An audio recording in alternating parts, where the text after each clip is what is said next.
My name is Maj Bulos, and today I'll be sharing with you the results of the data that I have analyzed and summarized. This dataset includes every student who's taken a Spanish course at Michigan State University from the fall of 2016 to the present day, 6,024 students to be precise. I intend to ascertain the motivations or lack thereof of continuing Spanish learning at the collegiate level. I've organized the data in a number of ways. Firstly, I've separated those who are required to take language courses as a part of their major from the general population.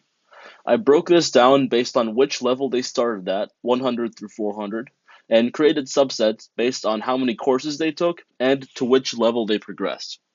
Data regarding AP tests is indicated alongside this. After consideration based on my own personal experience and observations among my peers, I concluded that a student taking 6 or more Spanish courses should be considered a serious commitment to the language, and certainly sufficient to gain at least a moderate level of proficiency. Well, let's get into it. Around 2,400 students here, roughly 87% of the category, started with either Spanish 102 or Spanish 150, indicating a basic level of prior experience consistent with a typical American high school curriculum. However, 70% of students took 1 to 2 courses, only about a third bothered to progress past the 200 level, and just over 5% made it past 300. Out of the roughly 2,800 students here, there were 55 outliers who made it to the 400 level, and they appear to have solely been motivated to achieve fluency, as not a single one took an AP course. For those who did take AP courses, the rate of failure was remarkably high in comparison to other categories. Just 54% of students who took 1 or 2 courses and passed their AP exams, while the rate was 1 out of 4 for those who took 3 or 4 courses and progressed to the 200 level. Similarly to the 100 to 400 group, nobody who made it to the 300 level passed the AP test, although 2 people did take it. Overall, the rate of 100 level starters who did take the AP exam was understandably negligible, amounting to around 0.6 of all students and 1.3% of this subset, with roughly half achieving a passing score. On to the 200 level, we can observe one similar pattern. Like in the 100 level, around 70% of people took a couple of courses and decided it wasn't for them. In contrast, the rate of AP test takers was about 6 times higher than the 100 level course, although with a much higher rate of failure, only about a third passed compared to 50% in the previous category. Nearly a third of the 1,600 200 starters progressed to the 300 or 400 levels, of whom the AP passing rate was 51%. Overall, 8.5% of advancers took AP Spanish, remarkably higher than the 1.6% for advancers beginning at the 100 level. Of the 14% of people who demonstrated serious commitment by taking 6 or more courses, about 94% made it to the 400 level, and this group had the highest rate of AP passers at 58%. As you can see on the graph, there appears to be a mild correlation between dedicated learners and prior success in Spanish courses. So, naturally, the first thing you notice here is the lack of a second graph detailing AP test takers. The proportion was significant enough to be visible on a standard bar graph. Even for those who only took 1 or 2 courses, 52% took the AP test and only 10 out of 300 failed it. As expected, the rate was higher for people who took more courses, 59% for 3 to 4 courses and 57% for 6 or more. And out of the 1,413 students who started here, 792 took the AP exam, of whom only 18 did not pass. A 97% pass rate is certainly exceptional. This shows a strong correlation between prior experience, specifically a positive prior experience, and both the motivation and ability necessary to start at the 300 level. It also demonstrates the significance of the AP curriculum specifically, and the practical success of coursework standardized on the national level. All in all, this appears to be the most common starting point for those who seek to improve their existing proficiency. In stark contrast to the 100, 200, and 400 level starters, the data isn't heavily skewed towards those who only dip their toes, so to speak, and is the only subset where this category is outweighed by moderately committed learners and nearly matched by very committed learners.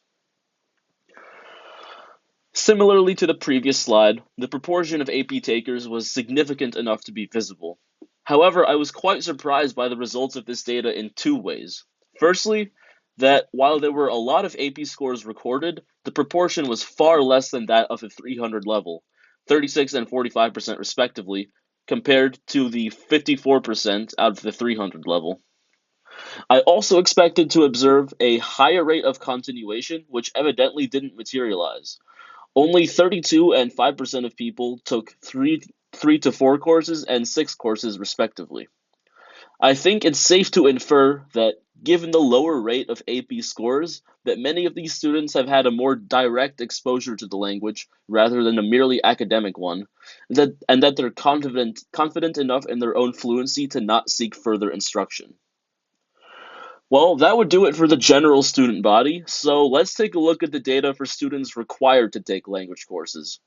That would be arts and humanities majors and the four James Madison majors of comparative cultures, international relations, political theory, and social relations.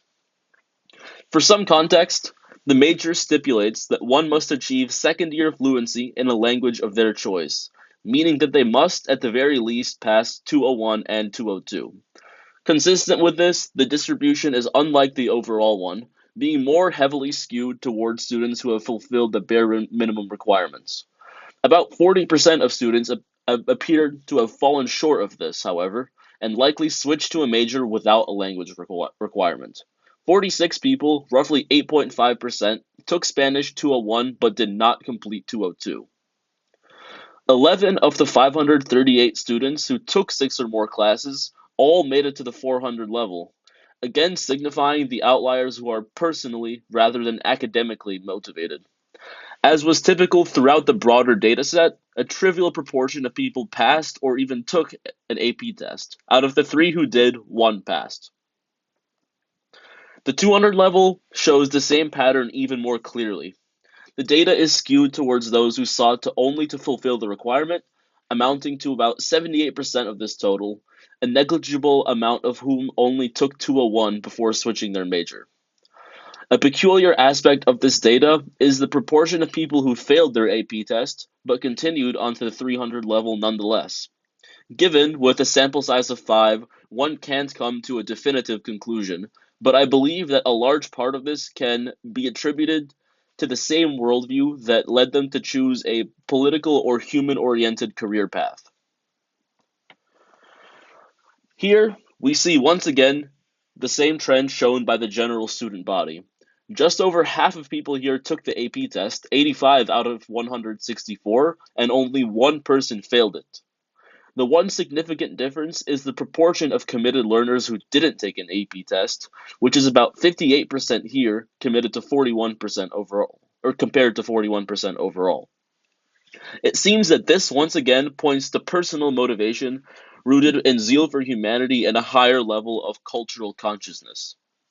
This inference is supported by the fact that other organically or culturally based majors such as education, psychology, zoology, human biology, and English also showed similar trends of continuation at the 300 level, although the proportion of AP takers naturally varies due to other factors. Now, taking a look at the 400 level data, it would appear that it supports my previous assumption that a higher proportion of people in the humanities care more about the language for their own sake, rather than that of a diploma. Despite an admittedly unreliable sample size of 19, considering previously discussed factors has led me to stand by my conclusion. Additionally, the much higher rate of AP test passers within a fairly even distribution compared to the right skewed and less AP heavy main graph gives an idea of the demographic composition of the relevant majors. Being so highly experienced without having taken an AP test and neglecting to continue Spanish academically points to the language having a presence in the personal life of a student.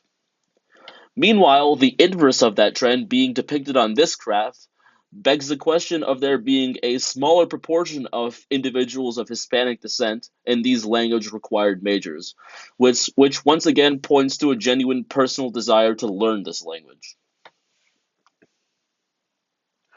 Among those who really do want to learn Spanish, about a third had taken AP tests, the vast majority of whom did so before starting at the 300 level.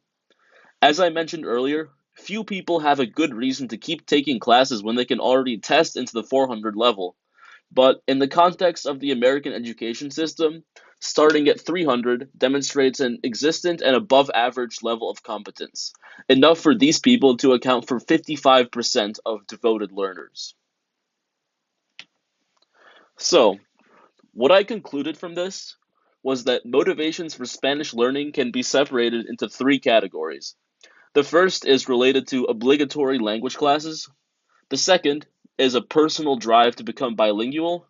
And the third is that most people took Spanish in high school, so it's just a convenient way to get elective credits. AP tests at the lower levels signify both a lack of non academic exposure and a desire to gain fluency, while a lack of AP tests at the 400 level signals to bilingual exposure in a natural context. Data I did not consider: gender and people who failed classes, I consider to be both statistically irrelevant. Also, at some point, I considered making a distinction between pre and post COVID data, but this would have decreased the generalizability of the study. Online classes are now a reality of modern education, but this study is about humans, and humans will always be humans. Some data I would have liked to consider, and where I would suggest an expansion upon this topic, would be individual racial demographics, the demographic makeup of secondary schools, and an investigation into the urban rural divide. I thank you all for your time, and I wish you all a pleasant rest of your day.